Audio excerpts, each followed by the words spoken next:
क्या कुशवाहा के जो 4 विधायक हैं उन्होंने इस्तीफा दे दिया?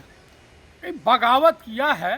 इस्तीफे की चर्चा है तमाम चैनलों पर। नहीं तो क्या वो नीतीश कुमार के साथ जा सकते हैं क्या? देखिए, हमेशा उपेंद्र कुशवाहा जी नीतीश जी के प्रति लॉयल रहे। दरअसल नीतीश की जो जंग की शुरुआत हुई है और जो विश्वस्त सूत्रों से सूचनाएं मिल रही हैं कि नीतीश नायडू, एकनाथ शिंदे, अजीत पवार और ममता दीदी ने हाथ मिला लिया है और इसकी अगुवाई ममता दीदी कर रही है, क्योंकि एसआईआर के मुद्दे पर बंगाल भी असहज नहीं है।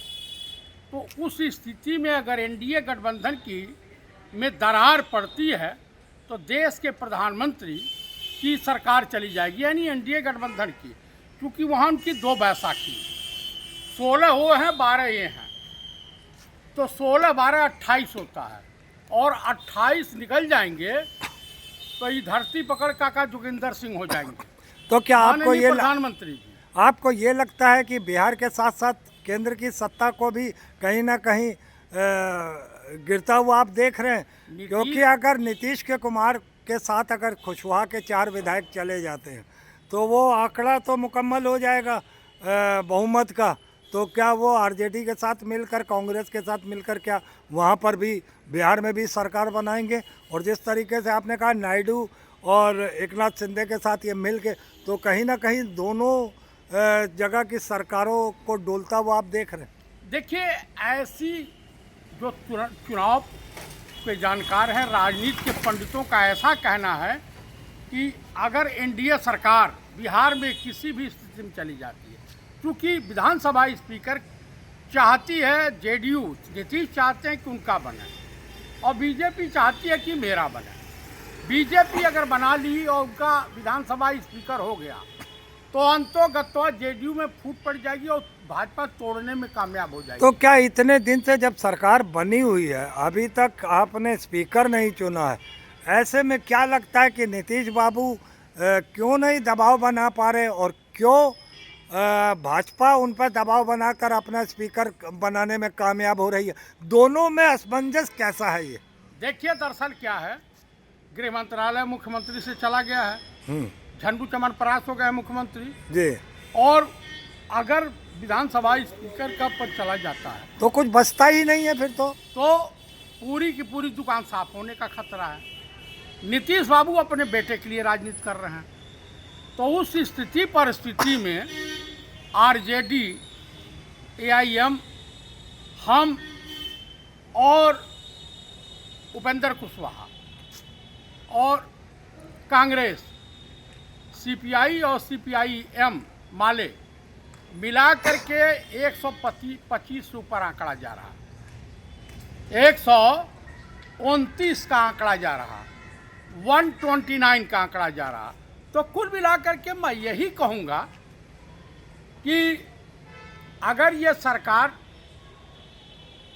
चली गई और बिहार में मुख्यमंत्री बरकरार रहे तो भारत सरकार के लिए खतरा ही नहीं, यूं कहिए कि गई भैंस पानी में, और मोदी जी की कुर्सी का 2 पाया हिलता हुआ दिखाई देगा और औधे मुंह गिरेंगे। सुब्रमण्यम स्वामी ने जो अंदेशा कहा कि सरकार चली गई तो पूरा बुढ़ापा इनका, ज्ञानेश कुमार का, अमित शाह का, राजनाथ वगैरह का जेल की काल कोठरी में कटेगा। समझ रहे हैं? तो कुल जो भी है, इस वक्त आंदोलन चल रहा भयंकर, पूरे देश को लपेटे में लेने एसआईआर के खिलाफ। मात्र 17, 18 दिनों, 20 दिनों में 28 बियालों की मौत हो चुकी है। कोई हार्ट अटैक से मरा और काफ़ी संख्या में लोगों ने जहर खा करके या फांसी लगा करके मौत को गले लगाया। इतना प्रेशर है ना सरकार का, करें तो करें क्या, जाएं तो जाए क्या। गोंडा वाले के ससुराल वालों ने आरोप लगाया है कि गोंडा में जो यादव जी बीएलओ थे उन्होंने जहर खाया तो उनके ऊपर प्रेशर था कि ओबीसी वोटरों को किसी तरीके से ठिकाने लगाओ, उनका नाम नहीं पढ़ना चाहिए। तो करें क्या, जाएं तो जाए क्या। उस स्थिति में इनको आत्महत्या करने के अलावा और कोई रास्ता नहीं। और बीजेपी सरकार में हिंदू मरे, मुसलमान मरे, सिख मरे, ईसाई मरे, महिला मरे, पुरुष मरे, इनको क्या, इनको सिर्फ सत्ता से लेना देना। अरे देश के प्रधानमंत्री ने सदन में कहा तो था कि किसान मेरे लिए मरे हैं, 700-800 किसान मर जाता है तो कहता है मेरे लिए मरे हैं। तो ये BLO की क्या औकात है? हमारे देश में तो अन्नदाता की कोई इज्जत नहीं है। तो ऐसे में तो इस देश के हिंदुओं को शर्मसार होना, और ऐसे नहीं, ये देश 700-800 साल गुलाम रहा,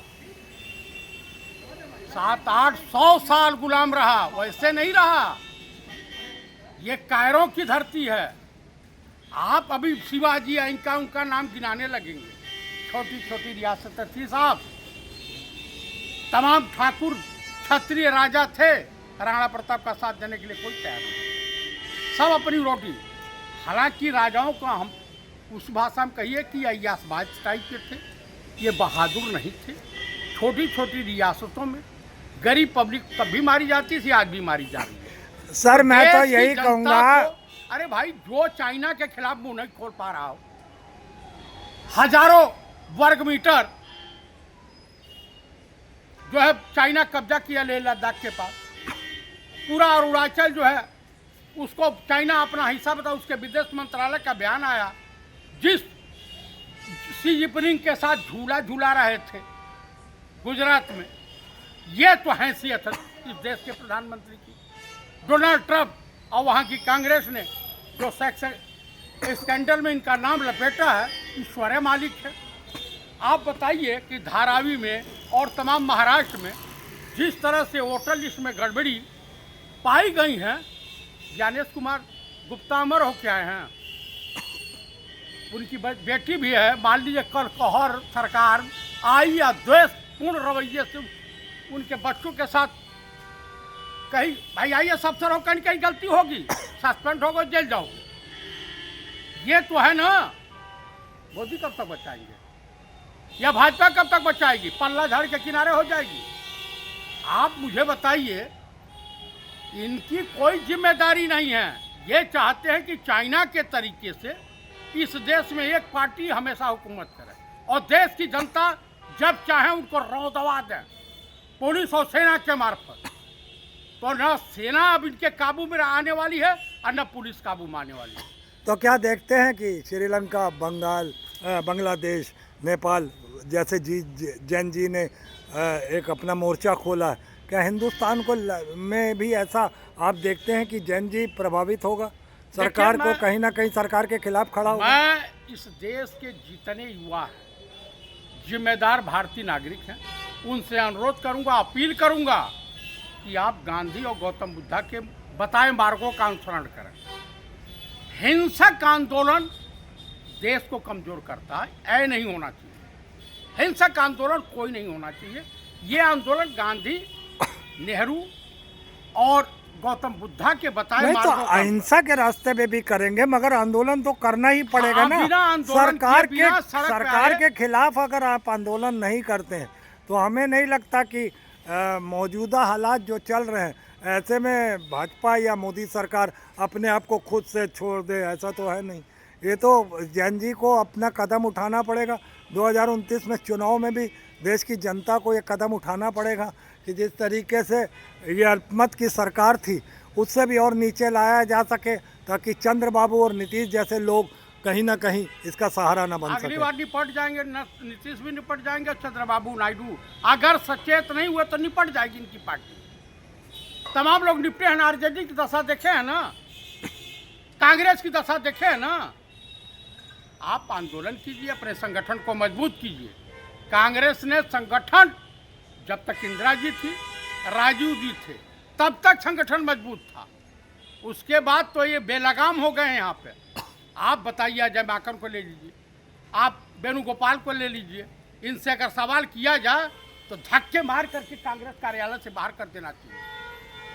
आप मुझे बताइए, सब नकारे तो बैठे हुए हैं। तो जब तक आपका संगठन जमीनी स्तर तक मजबूत नहीं होगा, आप लड़ाई नहीं लड़ पाओगे। चलिए आखिरी सवाल, क्या संगठन मजबूत करने के लिए क्या अकेला राहुल गांधी ही काफ़ी है, या आप ये बताइए एक अकेला विपक्ष पे भी भारी है, सरकार पे भी भारी है। अकेला उसने मोर्चा SIR का संभाला हुआ, क्या उसके ऊपर ये दो जिम्मेदारियां देना, क्या एक मिनट, क्या वो उस जिम्मेदारी को दोनों तरीके से निभा पाएगा? एक तो SIR के खिलाफ राहुल गांधी सड़कों पर है। अब ऐसे में अगर कहीं उनके अपने स्लीपर सेल हैं या जो संगठन कमज़ोर होता जा रहा है, राहुल गांधी कितनी जिम्मेदारियां एक साथ ले सकते हैं? आखिरी सवाल आपसे। देखिए, इसके लिए माननीय राष्ट्रीय अध्यक्ष मल्लिकार्जुन खड़गे साहब, संगठन महासचिव KC वेणुगोपाल, ट्रेजरर अजय माकन और तमाम तरह के जो राष्ट्रीय पदाधिकारी हैं वो गुनाहगार हैं। और इन लोगों ने ठान लिया है कि किसी भी तरीके के राहुल गांधी के पीठ में खंजर घोपना है। जैसे बिहार में घोप दिया, क्या कर लोगे? जब धोखेबाज, देखिए, नादान दोस्त से दानेदार दुश्मन अच्छा होता है। तो ना इनके पास नादान दोस्तों, धोखेबाज दोस्तों की कमी है और ना इनके पास दानेदार कोई दुश्मन है। भाजपा दानेदार नहीं है, ये तो नफरत के बाजार नफरत ही फैलाना इनका काम है। तो कुल मिलाकर के मैं यही कहूँगा कि आप जो भी चुनाव लड़िए, चाहे उत्तर प्रदेश का हो, अब एकला चलो, क्योंकि आपके ऊपर राहुल जी विश्वास है जनता को। चलिए, आप ईमानदार हो, नेकदिल इंसान हो। चलिए, और बिहार सरकार 1-2 दिन के अंदर गिरेगी और उसकी आंच, उसकी तपिश दिल्ली तक सुनाई देगी, उसकी गूंज। उसके साथ साथ जो है, या तो नरेंद्र मोदी सरेंडर कर जाएंगे। बहुत बहुत शुक्रिया आपका वीडियो में जोड़ने के लिए।